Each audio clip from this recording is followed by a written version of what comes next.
straight across the screen. Now we do that by clicking Shift down and the mouse wheel down, and we can pan. Okay. So these three are essential to learn, and other programs use different mouse keys, like 3D Slicer, or I think maybe Execute, I'm not sure, 3Shape, I don't know how they work it, but these are the three elements to moving around in Blender. So practice that. The next thing we need to do is we need to also multitask. So sometimes we're moving the mouse scene and we're moving the objects around as well. So it gets a bit tricky. Then we've got this widget here. We can click on that and we can move it. Okay, we can rotate here. If we click on the X on that widget, it will show us from the X-axis the red. You see there's a red line here, which is called the X-axis. The Y-axis is the green line, this green line. So it snaps it automatically in view with the green line. Then we use the tilde key on the keyboard a lot. I use it all the time. So the tilde key looks something like this, and it's above the tab, T-A-B key on your keyboard. Now, some of you may not have the tilde key if you look on your keyboard. This is when we reprogram a different key to work as a tilde key. And we've got a video tutorial on that. Now, the tilde key has little numbers on it. Front says 7, top 8, back 9. You can use the mouse, the number pad on your keyboard for doing that. So number 6, I type number 6 and it looks like number 6. The other thing is, I've been asked why there's, when I hover above there, this comes up. Up top on the screen, you see use presets view, blah, blah, blah, blah, blah. This can be annoying, okay? So, and it makes no sense. I don't know why they sometimes, I don't know if they ship it with Blender, okay? You can go to Preferences, Edit, Preferences, Interface, and you just uncheck the tool tips and the developer tools, okay? And then save your preferences. Now when I go in the tilde key, it stops doing that, okay? So that's a good way of stopping that. Okay, then we're going to talk about the green and the red are the X and Y. Get to know your axes. There's one missing, and that's Z-axis. If I go up here, I can toggle and I can look at the Z-axis, and that's a blue axis. Okay, so that's been hidden. You can hide and unhide them over here. Some of my scripting sometimes hides all of them because we don't always want to see the floor of Blender. Sometimes when we in the beginning we need to see it. We don't always have to see that floor of Blender. We're going to talk about the cursor. Now, if I zoom in, even if you zoom in, the cursor always stays the same size, I think. So this looks like a little. Can you see it, Wolfgang, on the screen? Yeah, okay. It looks like a life-saving ring. Okay, so up top left here, we've got the cursor. If we click on that, we can put the cursor wherever we want to put the cursor. Now, I never use this over here.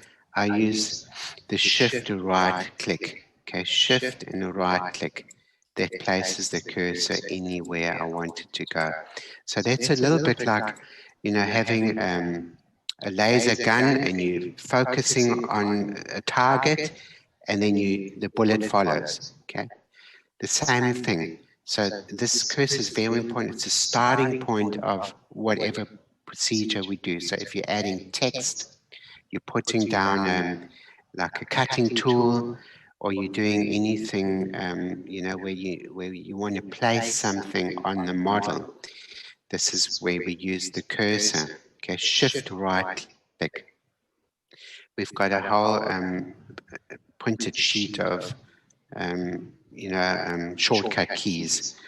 Just try and learn them off by heart, because it makes things very easy then. Luckily, it's quite easy. Like M, if I go M, I can move it into a collection. And then you've got the S. S is to scale. Now, we don't scale the dental models because that will lead to disaster. We've got G to grab, R to rotate. So SGR. So if you wanted to rotate something by 30 degrees, you would go R30, and that will rotate it by 30 degrees. If you want to move something by 10 millimeters in the Z direction, you use G, Z, and then 10. So it's very, it's quite easy to move into millimeter direction or degrees. Very, very simple to do that in Blender. So the next thing is we're going to, we need to align these in the center of Blender. Now, we do this for a certain reason, and that's because if I look at it from the front side, and the models, sometimes the models come in like this, okay? Especially out of some software, I think XOK, I'm not sure. Some of the softwares, my shining scanner brings them in completely different. They always face this way. So you can change it by going File, Import, STL file, and this here, it says Y forward and Z up. You can change that so that it consistently brings in your models in the correct direction, and the correct direction is facing front. So if I go Tilde Key and I look from the front side, they need to be, the anterior teeth need to look at me, okay? They cannot look up like this, because when we have them up like that, everything, nothing will work as we intend it to work. Because when we're extruding bases, for example, we are always extruding in the Z direction to put a model base on. So this is not going to work. And often I go onto people's computer on TeamViewer, and this is incorrect. Okay. Now, how do we change that to get to the center? Now we can move this with the R key, and we can look at it from the top R key to try and get to the center. It becomes a bit tedious and it's sometimes a bit difficult. So we've got our alignment. So we're going to talk about how to align this into the center of Blender. Okay, so I'm going to open up the model designer. All of our menus on the right-hand side, together with the Blender menus as well. Okay, so let us just change the colors of this as well. Okay, Blender comes shipped with these, they're called matte caps. These are surface colors with lighting that has been recorded inside of the colors. They are called matte caps. And we can change the color of these objects to whatever we want to change them. Particularly helpful if we do biological colors of the mouth, tooth colors. We can change that surface reflection, very important. We've made a few. You can make your own as well. On the internet, it shows you how to make your own matte caps. It's not that difficult to make. So once we've got that, we can change the color of the objects. As I've said to you before, color is very important because of object management. We can quickly spot an object if it's a certain color. All right, so we're going to align these into the center. Now, this is the align to center. We're going to be naming these objects. Now, I've talked about naming before. Our script looks for a certain name. So it wants to know what it needs to do. So the name appears in this block over here, and up top on the left-hand corner, it says lower.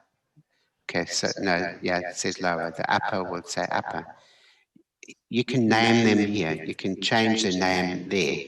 Upper model, okay? That's another place. It's exactly like going into the outliner to name the models. But in this instance, we need to use the coding. So we're going to click on Enter Target, which will name a target, and the bottom will be named opposing. And then we're going to link and flip it. So it flips it upside down from the bottom up, and now we are able to put a few points down.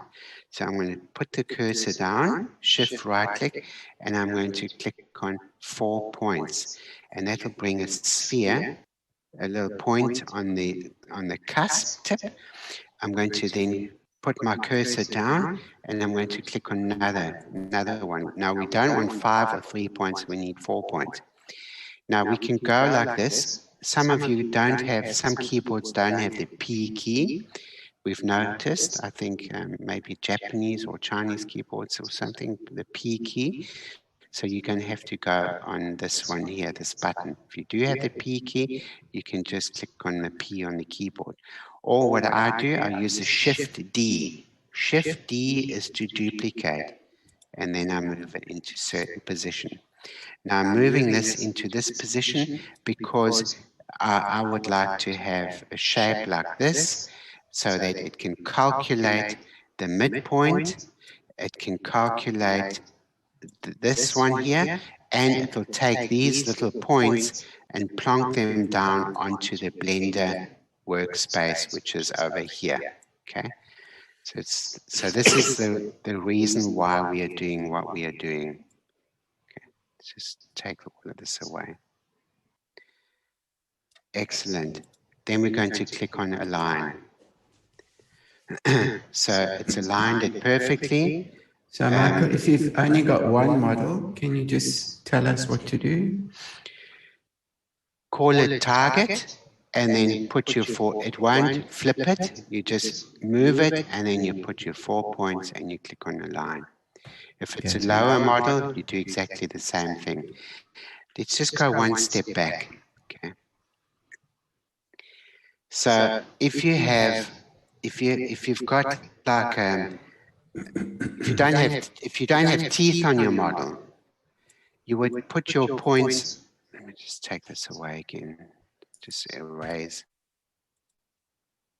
You would then place. You can then place your points behind the maxillary tuberosities, the hanular arches, and your incisal papilla. Okay.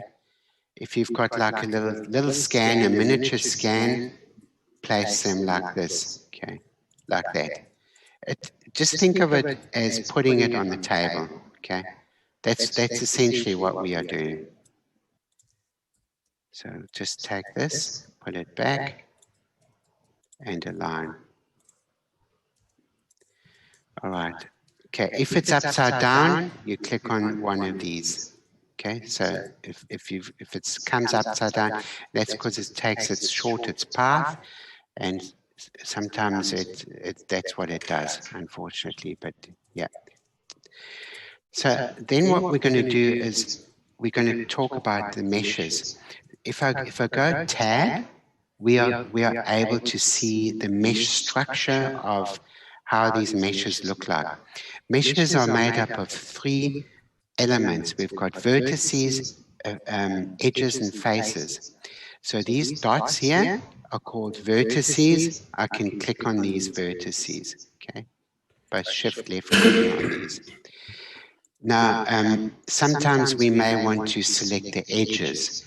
Then you go up top here and you click on this one over here, and then you are able to select the edges, okay. It's a bit difficult to see, but at the moment they appear in white, okay, like this, okay. If you want to use the faces, click on this, and these are the faces. So these 3 elements make up a mesh. Now you may want to move a specific vertice, click on it and use the G key to grab. Okay, you can grab it. You can extrude it. So if you want to go and take this one and extrude, you can extrude it, okay? So there's quite a lot you can do. So there's one function we use a lot, and that's the proportional editing tool, which is this little button over here. This is a proportional editing tool. Now what that does, it creates, if I use the G key, it creates a boundary, and with the mouse wheel I can set this boundary, which means all the vertices within that periphery will then move, as opposed to only one. So that's very handy to know, because sometimes you may want to stretch a mesh. Okay, in the crown and bridgework module, if the pontic area is not big enough, we just stretch the mesh. Okay, so this is something that's helpful. So if you're stretching the mesh with the proportional editing, you prevent the vertices from colliding into each other, isn't it? Correct, correct. All right, now let's talk about making a base. So here... what about, sorry Michael, what about if the scan's got holes in it and things like that? Like, scans aren't always perfect and you might want to edit those? Yeah, so if we've got a hole in there, we'll simulate a hole. X to delete faces. I would simply click on this one to fill holes. And that'll fill holes to certain criteria. I think it's between 200 and 400 edges. If there's more than that, it won't fill the hole. So then you would have to use something called scaffolding, and we're using that as well if you've got a like a rip. If you've got like a rip or a tear or something, then we're going to use scaffolding. Yeah. And so what we're going to do to fill a rip like that, left click, select the vertex on the boundary. So don't do this. Don't select one over here. So we're going to go, I'm going to go close and left click. It'll click the closest one to my cursor here. Shift left click to select the other one. F to fuse. It's going to make an edge. Now theoretically we've got a hole. Then we're going to click on fill holes, and it'll fill the hole. The hole is filled with a very simplistic mesh. I don't like simple meshes. That's why we're going to go to the sculpt, and we're going to give it a quick brush over like that. And then when we look at the mesh underneath, it's got a nice structure. Okay, so when we make models, we need to make sure that, okay, now we've got it in the center, which is really good. When I'm looking at the edge, I can see this zigzag like this. That's okay, because when we're extruding the model, the first thing in the algorithm, it makes this border a little bit more workable. Then it extrudes it into the Z direction to make our model base. But if you've got a scenario where you've got this happening, this is a problem, because when we're extruding, it extrudes this way, and this is where the problem lies. Okay, this here. Because the mesh is folded over, the inside vertices are outside, and it becomes a problem with Boolean cutting, becomes a problem with printing, and I've seen this on mesh mix as well. Sometimes the bases or the cut won't perform, and this is the cause behind the problem. Okay. So those boundaries need to be smoothed down, but if it's too radical, it's not going to smooth down. All right, so what we're going to do, this model is fine, and the lower model is also okay. I'm going to go into my base, and I'm going to extrude it.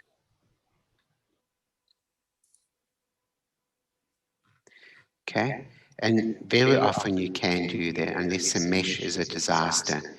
Now, if the base is, this is what the base should look like.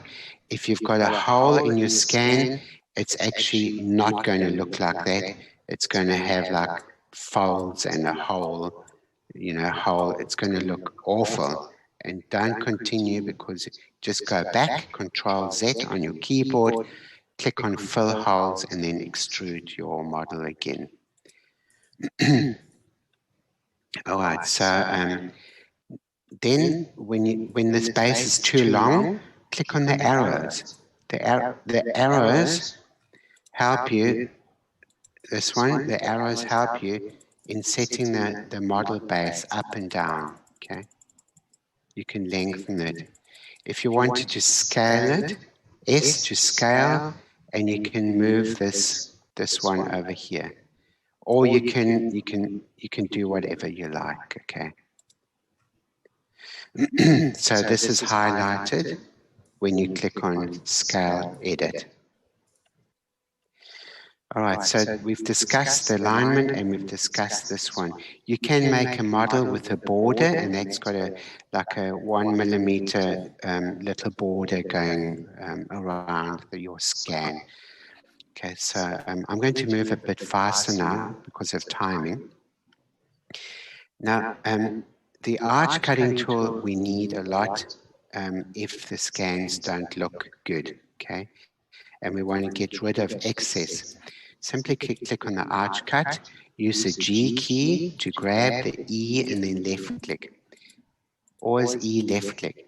And notice now this is multitasking. E left click, shift mouse down to pan, mouse wheel down to rotate, pan, and then E left click.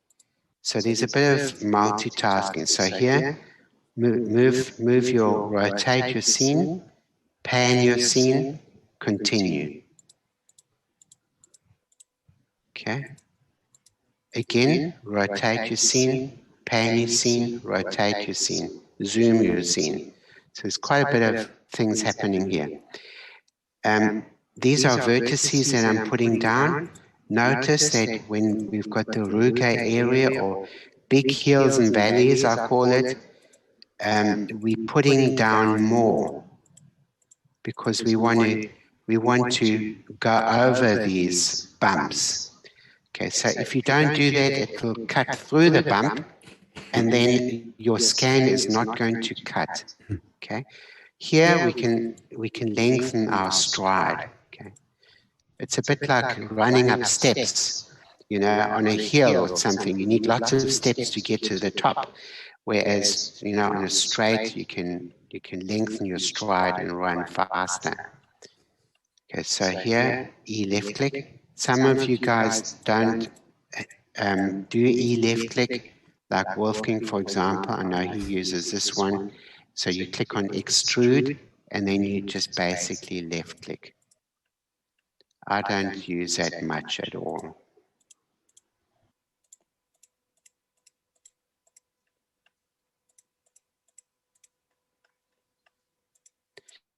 Okay, of course the scan should have been a bit longer. I could have fixed it with scaffolding, but for this now I'm going to leave it. So we're going to click on Fuse. If you're not using this menu, you would click on the other side, shift left click, and then use the F key to fuse. Okay, now that we've got this done, we're going to click on Trim, and that will separate the scan from the one side to the other. So when we zoom in, we can see all of these little bits and pieces. If you haven't done the arch cutting tool correctly, you'll quickly discover that it is connected. Then simply go back, Control Z to go back, and then reposition your line, and then trim it again. Now that we've got that, we're going to click somewhere along our mesh, and we're going to then click on Clean. Now the Clean button we use for many different procedures, and this is why we've got this the way it is. Because sometimes you want to get rid of certain mesh, you would just select the mesh you want to keep, and then just click on Clean, and that will invert the selection, and it will delete the rest of it. Okay, now that we've got that, we've got a beautiful cut line. Okay, which should look like this. And then we would then extrude it into our base. Are there any questions at this point? Because now we've kind of made a model and then you can kind of export it for printing or something like that. You might want to hollow models as well. Okay, so this one's adopted my other color. That's okay. We can just delete that color as well. Simply delete it. Okay, so the other cutting tools are important to know. When you want to cut something, shift right click to place a cursor and then click on vertex cutting, for example. So here we go. It's made one little vertex. I'm going to E to extrude it, and then I can just extrude it any shape I like. Then we're going to click on slice. That's going to make a thin slice. We can set the thickness of the slice here. Set to 0.1, 100 microns. Okay, and then what we can do is we can accept that, and this will then have cut our zigzag. So if I hide the one, H to hide, we've got our zigzag. So shift right click to place the cursor, make sure it's highlighted, square cutting tool, S to scale, R to rotate, G to grab, keep inside or keep outside. Let's keep the outside. And we can move this. It's a live cutting tool. So we can move it. Specifically helpful with special trays if you're doing an implant special tray. Okay. So if I move this to the side, you'll see it's actually a cube. And then you can move this cube like I've shown you earlier on. You can move it up. So just say, for example, you just want to make a little cut like this. You can cut it like that. So there's a lot of things we can do. So we've got the square cutting and we've got the lasso cutting tool as well. The lasso cutting tool is very easy. It takes a little bit longer because it's got a lot of vertices to it. So I can do that and I can do this, and we can simply keep inside or keep outside. Let's keep the outside again, and we're going to accept that. So this is very straightforward. Okay. Okay, so if there's any questions, please raise your hand and we can address them. I'm going to delete this. Let's look at the dies. Some of you want to make dies in the lab.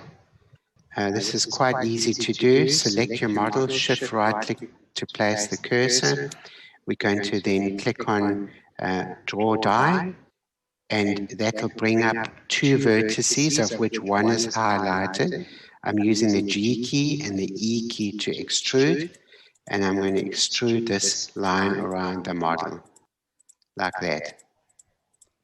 When I get to the other side, shift left click and use the F key, or you can use the fuse key.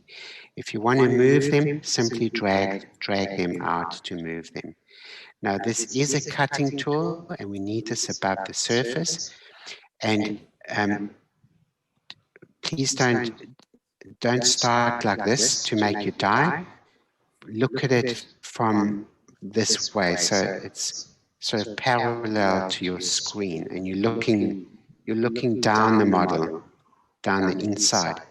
We're going to click on elevate, which brings that tool a little bit above the surface. You can see how it's brought it. It's 10 micron, 100 micron above the surface, I think. Then we're going to click on make die, and that extrudes it out to the other side. Okay. And this one in particular, we can then use the G key. We can decide where this is going to come out of the model. Very helpful with lower anterior teeth. Okay, then we're going to set the spacer thickness. Now this depends on you. If your dies are too loose or too tight, this is where you're going to change that. So it's set to 200 microns. You can change that, okay? I think, Wolfgang, I don't know, you use 1.8. 0.18 or something, yeah. Yeah. Of course, So then the printer needs to be calibrated very well. So make sure that 10 millimeters in the digital is really 10 millimeters when you're printing. Yeah. Now, some of you insist on anti-rotation. Simply select a few and then use the S to scale, and then we've got an anti-rotation die. Okay. Others have wanted to put the model, the die on the inside. So using the G key, you can put this on the inside if you want to. You can use S to extrude and scale, then extrude in the Z direction. You can do a die like that with a stopper. So there's a lot of possibilities on how you want to deal with your dies. I'm in transparent mode. You can set the transparent over here in this icon over here. Let's cut the die. Okay. So, okay. Excellent. Okay, so this didn't cut because I've extruded my top earlier on, and then that's actually made another set of vertices. Okay. So I don't know what's going on here. I've done something that I shouldn't have done. Okay. That's okay. It's probably from before when I. It's just touching on the side of the. I did it. The other tooth, yeah. Okay. That's yeah. Okay. I think we should explain that as well. We'll just make another line going around. So as before, I've said that the cutting tools have to be above the surface of the model. All right. So we're going to elevate this, and then we're going to make a die. Yep. So this cutting tool needs to be above the surface of the model. Okay. So if you find that it's not quite where you should have it, you can use the G key still to grab. Now everything looks so big, but in reality 0.2 millimeters is very, very thin. Okay. Excellent. Okay. I don't know, Wolfgang, I've got some type of an issue here today. I don't know. I think it's still cutting into the side of the tooth there, Michael. Just pull it over more.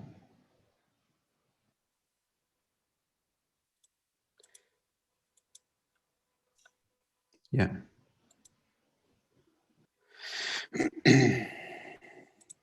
Yeah, okay, you're quite right. All right, so let's ditch. Okay, select it, shift right click to place a cursor, and we're going to draw the margin. Again, E to extrude, and we're going to extrude all the way. I can't really see a good margin here.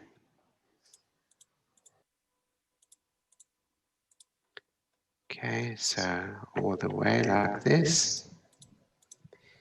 Fuse that. Look at it from the top view, very important. So don't extrude it this way or that way. Again, from the top view, and we're going to make a live cutting tool. Now, this looks similar to when you take a burr and you ditch the die. And when it's very subgingival, you've got these little pieces all over the place. Yeah, and we need to get rid of these. And so we're going to zoom in a little bit, and we're going to go Control left click to select the edge loop. So this is called an edge loop. If you do click on the wrong one, say for example like this, you've selected the wrong edge loop. Okay, don't work like this. So here, shift left click to get the edge loop, and then use the S key to scale it. And this will then get rid of your tissue, your gum tissue, okay, your gingiva or something.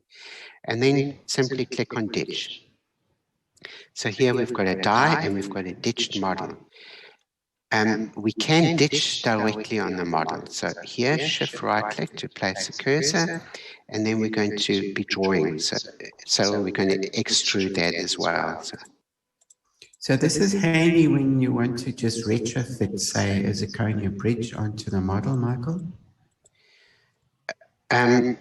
Yeah, if you don't want to have dies. So here, tool, and we're doing exactly the same thing, and then click on ditch. So some of you may want to remove a tooth from a model. We're going to do exactly the same, shift right click, and we're going to draw the gum line. That means we're going to draw along the tissue line over here. We're going to extrude through the model. So this has to be above the surface. So please don't do something like this, okay? It's not going to work. So it needs to be above the surface of the model. Then what we're going to do is we're going to mark the gum line, which makes it go pink. Then what we're going to do is we're going to take one of the vertices closest to the contact, like this, and then we're going to offset that one. And then we use the E key to extrude over the contact line, like that, okay? And we're threading that through the contact. Shift left click and F to fuse. And then what we're going to do is we're going to enclose the contact. And that will make a face going there. This is part of our cutting tool. Okay. Then we can choose whether we're going to make a die or whether we're going to cut the tooth off. Let's just save that. File, save as, blah, blah, blah. And okay, so we're going to cut this tooth. We're going to make a die first. So I'm going to extrude this, make a die. This will take it exactly like beforehand, and then we're going to then cut the die. Okay, so here we are left with a die, a tooth with a die. Okay. So if we wanted to take it off,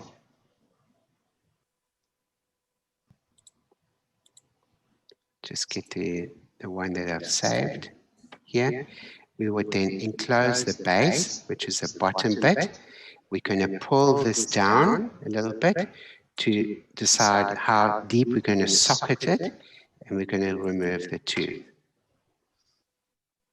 Okay, so this tooth has been removed, and we can then smooth that.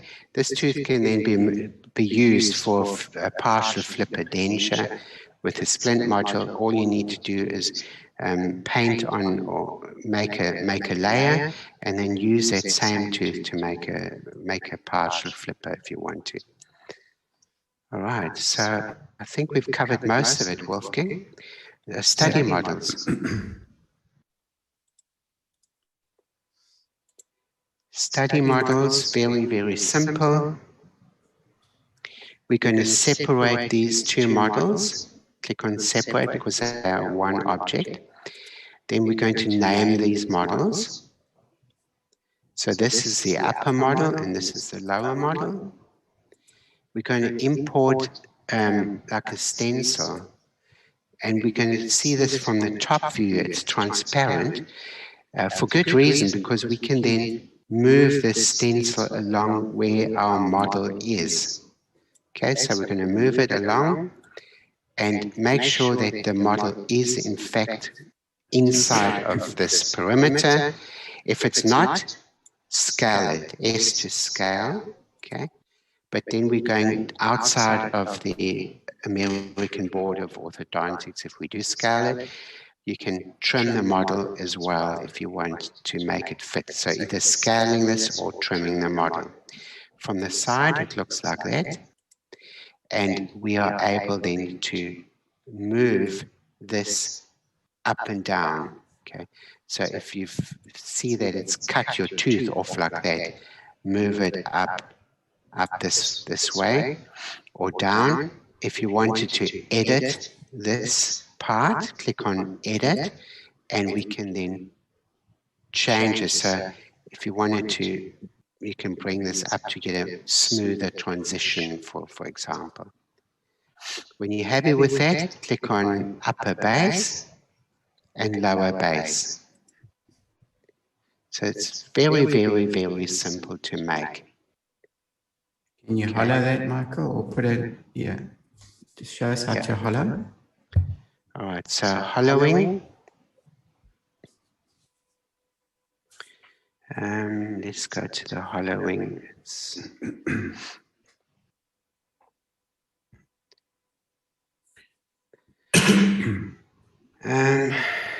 Sorry, I'm... no, down a bit. There. Oh yeah, here we go. So I'm going to collapse all of these menus by Control left click. That collapses these menus. So we're going to select the upper, make hollow. Okay, and that brings in like an interim tool. So you can just ignore that, but this is part of the procedure. Then we can select the thickness of our hollowing. So this works in scale, and the tooltips down here tell you how to convert the scale. So if you wanted to have walls of 2.5 millimeters, for example, the scale would be 0.3. So you're going to go thickness, and you then put 0.3 in here. Okay, please don't by mistake put in 3 or something, because it's going to take hours to do, and it's going to get stuck. So try and stick to 0. All these down here. Then we're going to click on which filler we want. Many of us use the honey vented. You can just have it hollow, which will just give you a hollow model. So let's just click on the honey vented for now. This takes a little bit of time to calculate because there's a lot of things going on behind the scenes.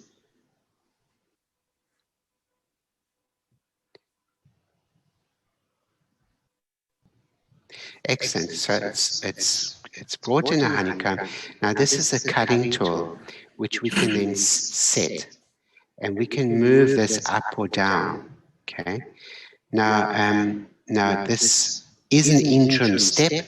We could have gone straight to having it hollow, but there's reason behind that, because down the line you may want to hollow something and have it closed up. Yeah, so you don't want it. You may want it honeycomb on the inside like this, and have it closed up with other applications. So like this, Michael, we've done implant guide where we made the tube hollow by using this, and then you can feed water through it and spray it onto the implant site, just for an example. Yeah, perfect example. Yeah. So there's reason behind this cutting tool. If you want to put it straight to the top, click on this arrow, or bottom on this arrow, and then we're going to apply that.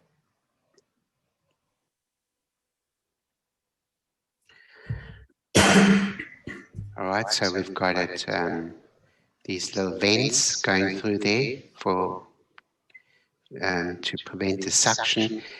Some have requested still to put a hole on the side here, which you can quite easily do with the square cutting tool, which I've demonstrated earlier.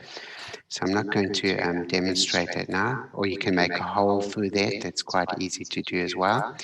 Now, if you wanted to place a name on the model, always do the hollowing and placing names at the end. Also, when you're doing splints or using the crown and bridgework module in the future, or doing implant guides, for example, don't come with fancy hollowing, and that just makes everything more complicated, and it doesn't work all the time. So you can imagine we're jumping from 200,000 vertices to 600,000. So just leave the hollowing and adding text right to the very, very end. So I'm going to go Shift right click to place my cursor. I'm going to add some text, and here comes your patient name, and then Tab to get out of it, S to scale, G to grab. If you look at it from the side, it's got a certain thickness to it.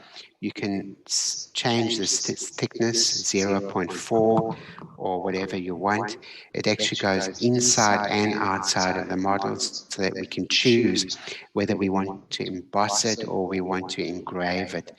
Now, sometimes embossing or engraving depends on the angle of how you're printing it. Sometimes when you're embossing it, then, you may need supports to get your name on there, so if you're printing it at an angle, for example, like this, for example, then you would need like a support arm here, which it doesn't make sense. So sometimes engraving is better, unless you're putting the name on the top. Okay, so we're going to engrave it here.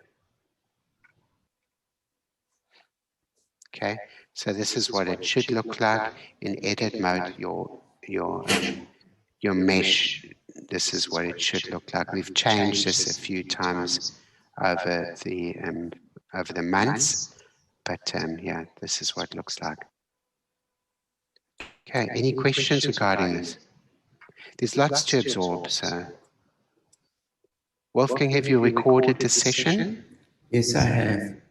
Thank you for your good description, especially the Blender basics, from the default settings and the windows and navigation, things like that. So it's very helpful for people. Yeah, so thank you, Michael. Really appreciate it. I don't know, time-wise, whether we can talk about the Virtual Articulator? Or? I think we kind of, we passed the hour now, but if you just want to import it quickly just to show it. All right, let's do that quickly. So we're going to bring in the Virtual Articulator here. This brings in the this articulator here. It's made up of different sections, and these sections you can get different ones on our website with different designs. Very, very cool. The hinges are also separate, as you can see. They are meant to snap into each other once you've printed them. Now, you may want to change the position of this articulator, the bases, for example.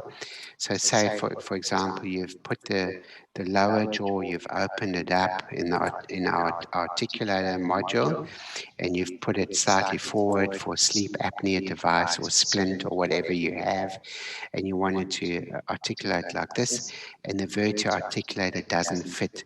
So what do we do? This is actually super cool. We take our base, shift left click to select our arm, and then we hook the base to the hinge.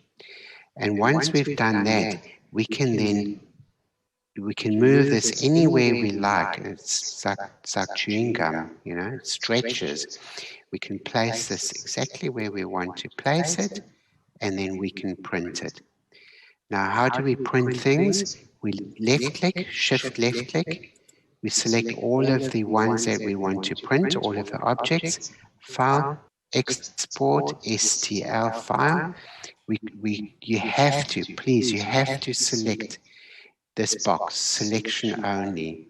Very, very, very important. And then type in your name and export STL. So when I bring it in, I'll hide this, file, import, STL. This is what it should then look like. Okay, this is your STL file. Okay, ready for printing.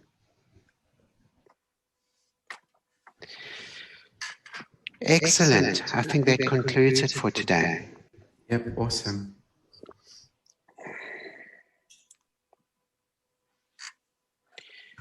Great. So if you guys got questions, please forward them on our website chat. I don't always look at my messenger, Facebook Messenger, so website chat is the easiest way. Just a question on computer specs and things like that. I think gaming computers the one to go. Really good. Ask if you've got teenage kids. Ask your teenagers. They'll know all the specs. That's good. Well, it does work on Mac computers. Unfortunately, Wolfgang, what's happened with Mac computers? Can you just inform us? So the Mac version, the iOS is changing to Big Her, I think it's called. And Blender 2.93 will only work on macOS version 11. So if you've got an older computer in future and you want to download 2.93, you'll have to upgrade your computer. So that's just something worth mentioning. Although some of the computers, I think late 2017 and upwards, they still work. So you should be all right. Stefan, you've got a very cool picture there in the background. Love it. Have you got a green screen? You don't have a green screen, have you? A green screen. Stefan's microphone. Yeah. It's a very, very interesting stackable guide you've got there. Absolutely amazing. I love seeing that. I just love it. Yeah. Very creative. Very, very creative. You know, we've some of our users are just mind-boggling. You know, I wake up in the mornings and I see this amazing work that's been done. But then other users, you know, it's like, oh, I can't move the mouse and I don't know what to do this or that.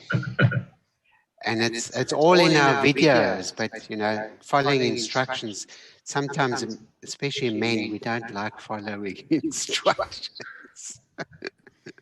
Yeah. But having said that, we are often available for, you know, questions and things. And, you know, we are working long hours. And, of course, developing is the big thing for us.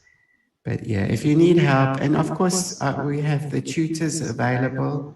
They give courses. There are many good courses out there. So feel free to subscribe to one of those courses as well. Also, there's a lot on our YouTube channel. I put a lot of things like, you know, where people struggle, you know, and like I've uploaded one yesterday with a very complicated model with big holes in it. Now, you know, we needed to use a patch-up tool to patch up those holes. It's very informative and it's I think it really, a lot of it comes down to Boolean operations. You know, it's cutting this from that. And you've got to kind of understand how these Boolean operations work. Like, for example, you can't cut an open mesh with a solid structure. That doesn't work. And you can't make one cut and then another cut on top of that. So you've got to move the second cut ever so slightly to the side. And also remeshing is a really important thing. So once you've cut and you've created this array of vertices, you want to just remesh it slightly and like it's a fresh new start, then you can cut again. So just knowing those very basic things. And I think, Michael, if we could do just a session on Boolean cuts, you know, just like a 20-minute session on troubleshooting those, so people can get a really good understanding of how that all works. Yeah, yesterday I had someone that's made a stackable guide, and the end of it was an absolute disaster because it's just a failure to understand how these Boolean operations work. Because if you've got all these objects linked together, they're all intersecting in each other, and you try and cut all of these like 10 things intersecting with one model with a fitting surface, it's a disaster. It's not going to happen. It's object A minus object B. That's simple as it gets. Object A minus object B. And if you think of that, then it would work. It'll always. And if you got them remeshed from the beginning, then or after, then it helps. So yeah. Yeah. Also, when the mesh is very, very dense, like you're designing a splint, for example, and you've got it very dense, and you bring it, or you've got a model from a different, a PLY model, or an OBJ, sometimes they're very, very dense. And then, it becomes very complicated. We just have to think simple. We want a model with 200,000 vertices or 300,000. That's it. You don't bring an entire skull of like 2 million vertices and expect Blender to work perfectly. It just slows down everything. And I think all the programs, dental programs, would do the same. So the other thing is some scanners, they will bring in fragments as well. And then when you're thinking, you're selecting that object, well, hello, there are other fragments stuck in there. So Blender doesn't know which object. Maybe you're referring to the fragment in that scan, so... Yeah. Well, I've seen a lot of free shape scans, trio scans. What we have in them is a lot of little islands. So as soon as you separate your scan, if you click the separate button, all of a sudden you've got like 50 objects on the scene, and it becomes a nightmare. You've got to have to pick up the fact that all of a sudden you've got 50 objects on the scene. So you select your scan, invert, you use the clean button, so edit mode or whatever, or you select your one object, Control I, the inverse, and you delete all the other little or in the outliner window, but it's more tedious, click the eye on and off. Just see which one's relevant, and then the rest just delete all of those. Because if you're trying to do that, like I said, if you're trying to do a Boolean operation on a scan with fragments, there's going to be problems. Yeah. So I think a session on that would be really helpful, Michael, if you can troubleshoot those. I think so, yeah. Good. All right, excellent. So we will... we've got a question here to remesh. Yes, there is when you click on the reduce in the model designer, there's a reduce file or up top there that actually reduce file size. It decimates it. I think I've got it by 50% or something. But if you know a little bit about Blender, for example, you can go into the properties. And this is where all of our stuff is happening. We've brought Blender into our toolbars. So if you know a little bit about Blender and you know that where the Boolean functions are and the decimate functions are, use those. There's a lot of tutorials out there as well how to do things. Well, decimating is a helpful thing, with some scans that have got over 1 million vertices. And then especially if you want to do a block out model and you've got retentive and passive, then you've got 3 million vertices there. So yeah, object management, just delete what you don't want to have. Always keep things simple. Always try that. All right. Thank you for joining. And on Wednesday, we'll do another crown and bridge, maybe. It's ticking along really well. Perfect. Okay. Thank you for joining, and hope this was helpful. All good. Bye. Take care. Cheers, guys. Cheers. Bye. Record.